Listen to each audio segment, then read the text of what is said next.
Olá pessoal, tudo bem? Sou o professor Dialon, professor de História, né? Então, essa semana nós vamos fazer um vídeo falar sobre o aniversário de Jecuí, seus 210 anos, né? A qual isso transforma a segunda cidade mais antiga do sul de Minas. E a pergunta que não quer calar, por que Jecuí é a mãe do sudoeste mineiro, né? Muitas pessoas passam aí na entrada da cidade, vê o portal, mas por quê? Então vamos responder essas duas questões? Obviamente aqui a gente vai fazer um breve resumo, né? Nós não vamos detalhar a história porque é muita história, é muita coisa, são histórias que vocês não imaginam tanto que a história nossa é importante, né? Antes de mais nada, não esquece de dar o like, deixar sugestão, né? Se inscrever no canal, sugestão para o próximo vídeo sobre a nossa história do século XVIII e XIX. Nós não vamos falar de história moderna de Jecuí, tudo bem? Então vamos lá, gente. Jecuí, por que Jecuí é a segunda cidade mais antiga do sul de Minas? Jecuí tem 210 anos e só torna a segunda cidade mais antiga, como foi falado. Só que Jecuí, se nós utilizarmos os critérios que muitas cidades, né, muitos municípios utilizam, né, como eles levam muitos municípios a levar em critério a fundação a partir de freguesia, arraial, né, eles levam isso como em conta como fundação do município. Tanto é que você vai ver muito município aí com 200, 150, 170, 180 anos. No entanto, se for usar os mesmos critérios, Jacuí vai ter entre 260, se a gente olhar mais assim no pé da letra, e 265, 266 anos. Tudo bem, gente? Ou seja, nós vamos dar um outro patamar, né? Mas não é por aí. Jacuí tem uma história específica muito bela, né? Então, tanto é que ela foi elevada à vila, né? Direto pelo Dom João VI, príncipe regente, futuro imperador de Brasil, Portugal, todo um império gigantesco, dentro de um contexto histórico importante. E por que, respondendo a outra questão, por que Jacuí é a mãe do sudoeste mineiro? Pessoal, acredito que muita gente deve se perguntar isso, né? A gente tem que filtrar o que é mito, o que é verdade. Jacuí não precisa inventar história para negar sua história bonita, seu papel político, seu papel econômico e militar, jurídico, né, para inventar, né? Ah, já que teve isso, teve que uma parte é ficção, tudo bem? Só que, no entanto, não anula a história maravilhosa, bela de Jecuí. Por que Jecuí é a mãe do Sudeste Mineiro? Então, vamos lá, resposta. Ela é o município mais antigo, já ajuda a corroborar, explicar. Ela foi, por muitos anos, um centro administrativo, político, militar e jurídico de toda uma vasta região, né? Composta por mais de 26 municípios. Para nós termos ideia, pega lá de Cabo Verde, vai para Monte Belo, toda aquela região ali, né? Areado e tal, Carmo do Rio Claro, Alpinópolis, e vem vindo São José da Barra, Passos, vai lá para Claraval, né? Ibraci e tal, vem contornando São Sebastião, Tomás, Capitinga, Monte Santo e tal. Isso tudo era responsabilidade de Jecuí. Mas não era só isso, gente. A responsabilidade de Jecuí ela é muito maior, né? Por quê? Porque ela está dentro de um contexto maior de história, né? É os três tempos de Brodel, né? Que aqui a gente vai sintetizar. Vamos lá então, pessoal. A história de Jecuí está relacionada ao seguinte: você tem a disputa de São Paulo, a disputa de Minas por uma região. E o ponto, né, exato, neurálgico disso daqui é Jecuí, né? Então o que acontece? Você tem a questão dos índios, né? Os índios que habitavam a região. Você tem a questão dos quilombos, que são as pessoas que de fato vão descobrir a riqueza, o ouro, né? Que eles vão estabelecer ali a nossa região era composta por vários quilombos, mas nós não falaremos disso aqui agora. Tema para um próximo vídeo, se vocês quiserem. Depois, nós temos a ocupação, chegada dos paulistas, encabeçada por um camarada chamado Pedro Franco Quaresma. Nós não estamos falando de Jecuí, estamos falando da região, tudo bem? Agora, esse Pedro Franco Quaresma começa a fazer ocupação, tomar posse de alguns lugares em 1754, 1755, até chegar em Jecuí em 1762. Neste meio tempo, houve uma atuação dos mineiros encabeçado por alguns governadores, financiado pelas 4 comarcas de Minas, né, que vai organizar uma expedição sob o comando do... Deixa eu arrumar a câmera aqui, tá meio torta. Pelo Bandeirante, né, Neto Bandeirante, especificamente, já não atuava nas bandeiras, né, que é o Bartolomeu Bueno do Prado, né, neto do Anhanguera. O avô dele, para quem não sabe, chamava Bartolomeu Bueno da Silva, da rodovia Anhanguera, que todos devem conhecer, né, o neto dele, que vai eliminar, acabar, aprisionar, né, os quilombos da nossa região. E em Jecuí, aí voltando em Jecuí, ele vai fundar uma base militar, que nós chamamos de ruína, né, o forte, né, que fica na chegada da cidade. Ali é a fundação da nossa vila, né, de Jecuí e tal, e depois ela vai prosperar no entorno ali. E ali ele vai atuar, só que era uma questão, era uma região de litígio, que nós não falaremos aqui, é um tema importante. Para baixo do Rio Grande, à esquerda do Sapucaí, sempre teve uma disputa, mas é Minas ou é São Paulo? E o julgamento do Tomás Rubi, que estabeleceu uma, abre aspas, elástica indefinida, né, divisão, fecha aspas, da região, o que é Minas, o que é São Paulo, não se sabia. No entanto, Pedro Franco Quaresma, ele vai tomar posse, tomar da região nas beiras de Jacuí, nas bordas dali, onde que os mineiros haviam se fixado pela pessoa do Bartolomeu Bueno do Prado, né? E ele vai fixar até chegar no Rio São Pedro, ali no Ribeirão São Pedro. O que acontece? Isso vai virando uma questão de disputa, é Minas ou é São Paulo. Neste momento histórico, existe uma decadência visível, gente, a passos largos da produção, da extração de ouro em Minas.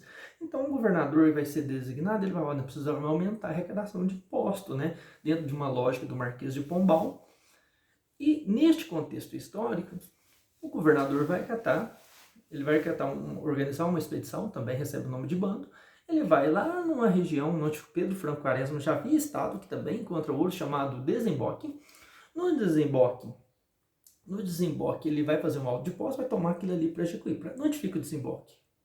O desemboque fica na Barra do São João, né? Onde que o São João deságua no Rio Grande, mas não existe um desemboque lá no município de Sacramento e tal. Não, aquilo é outro desemboque. Este desemboque recebe o nome onde o Rio emboca, o Rio Grande emboca, e desemboca a atual usina de Peixotos, tudo bem? Isso é tema para outra conversa.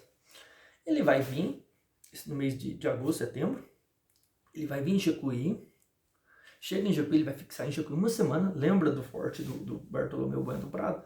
Ali ele vai ficar e vai designar algumas instruções. E vai deixar essas instruções sob comando de um militar, né, chamado Antônio da Silva Lanhoso. Lanhoso recebe uma toa de graça que o bairro ali, nas adjacências, né, recebe o nome de Lanhoso, viu? Bairro é concepção de bairro aqui na concepção do... que eu sou de Jecuí, né, a gente sabe muito bem que é bairro, mas muitas pessoas hoje em dia já até esqueceram, né, fora da nossa realidade, do Antônio Cândido, tudo bem? Então vamos lá. Este bairro, perdão, eu confundi. Este Antônio da Silva Lanhoso, ele vai pegar as instruções do governador. Então, Jecuí, ela é a sede do governo de Minas por mais de uma semana, né? Uma semana, vamos falar uma semana, é de 21 de setembro a 29 de setembro de 1764. Então, ali ele vai deixar as instruções, olha, vigiar, cobrar os impostos, e ali na intendência, ali no forte, eles tinham uma caixa, um baú, que tinha 3 chaves para 3 pessoas distintas. Então, todo o ouro que eles pegassem nessa região que eu falei que formava, de Jecuí, né, que vai lá de Cabo Verde, Margiano vai ter Caraval, Braci, Desemboque, que eu falei, Monte Santo, tudo mais, todo o ouro tinha que ir para Jecuí. E Jecuí era responsável militarmente, administrativo sobre toda essa região, né, e de tributação. Então, vocês estão entendendo a história? Então, o que fazia? Esse ouro, o imposto era cobrado em Jecuí? Não. Jecuí não era cobrado o imposto, né? Eles pegavam aquele ouro da pessoa, pegava uma cópia, lavrava o documento, pesava o ouro, era pesado. Este ouro, ele tinha 20 dias, a partir dessa data ali do forte, para ir em São João del Rei e voltar e tirar o imposto. O imposto, de fato, era tirado em São João del Rei, tudo bem? Só que em Jecuí ficava ao ponto de referência. Então, a pessoa pegava uma via do documento, outra ficava guardada no baú. Na hora que chegava, a pessoa trocava. Havia uma troca, uma permuta. Olha, tamo o documento, tamo o ouro, pagado o imposto, uma certidão que a pessoa poderia circular com aquele metal precioso. Então o Jacuí tinha todo esse papel, né, administrativo, político e proteção da região. É um fato importante, né? Então, Jacuí era o ponto de proteção de todo esse território mineiro, né? Vamos dizer assim, o último posto avançado de Minas dentro do sertão é Jacuí. Tudo bem? Gente, isso muito antes de Jacuí ser levado à vila, né? Município e tal.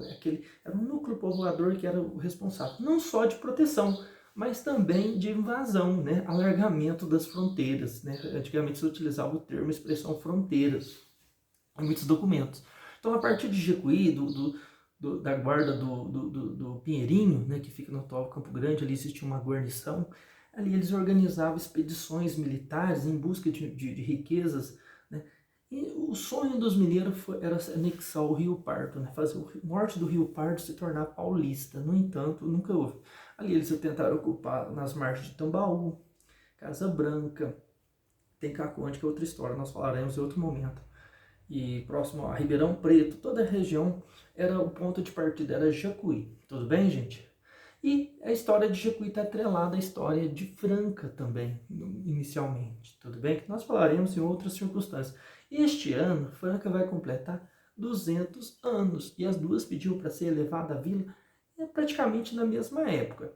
É assim, época eu quero dizer nos mesmos dias, meses, né? No entanto, Jacuí foi atendida, né? Primeiro, lembrar que, enfim, a força de Minas era muito superior à de São Paulo, né? E houve uma disputa sobre a região, né? Que Jacuí vai representar. Aí é o importante da história, né? Jacuí na condição de vila, né? Ela vai organizar expedições, como eu falei no passado, entre 1764 a 1721, ela vai organizar expedições de ocupação, né? Invasão, ocupação, da região ao norte do Rio Pardo. No entanto, não vai efetivar, mas vai conseguir estender o território mineiro a partir de Jacuí. Que aí vai existir todo um questionamento lá do julgamento do Tomás Rubim, que eu falei no início do vídeo. E isso vai sendo Jacuí.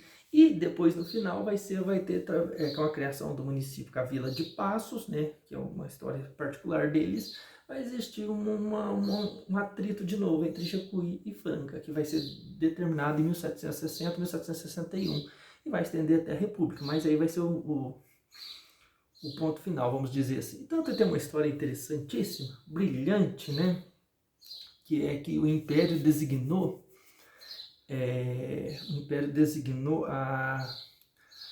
um engenheiro, né? E engenheiro para fazer a divisão ali, porque não sabia onde que era Minas, São Paulo até então, 1760, né? E cada comarca de Franca e de Jacuí tinha que chamar 3 testemunhas. A de Franca chamou 3, a de Jacuí nomeou o engenheiro, né? Como designou o engenheiro como testemunha. É um caso, né, bem típico do Brasil mesmo. Tanto é que Jacuí foi preterido, né, foi beneficiado dessa divisão. Os paulistas queixaram-se disso por muitos anos, tudo bem? E há outras questões também, né, de julgamento da divisão, se a divisão do Tomás Rubim, que é outra história, nós podemos falar em outro vídeo, que se a divisão do Tomás Rubim era o Rio São João, era o Rio Santana, né, que mandou, aí surgiu um governador chamado Morgade Mateus, e mandou para o vice-rei, o vice-rei mandou para Portugal, que gastaram 55 anos para ter uma decisão desse julgamento. Na hora que saiu a decisão, já tinha se pacificado já. Então são histórias assim. E diante disso, Jacuí vai ter uma proeminência histórica de mais de 100 anos sobre uma vasta região, né? Lembrar que Jacuí dialogava, presta atenção, a Câmara de Jacuí, as pessoas de Jacuí, elas dialogavam direto com o imperador, né? Elas dialogavam com o rei, elas dialogavam com a província, com a capitania, seja imperador da época de Portugal, seja Dom João VI, ou seja o próprio Dom Pedro, né? Isso por si só não precisa falar que Jacuí foi capital, mas a importância histórica dela de ter um diálogo permanente com as autoridades máximas, né? Fique com Deus, muito obrigado, não se esqueça de se inscrever, dar um like, deixar sugestão, tudo bem? Um abraço.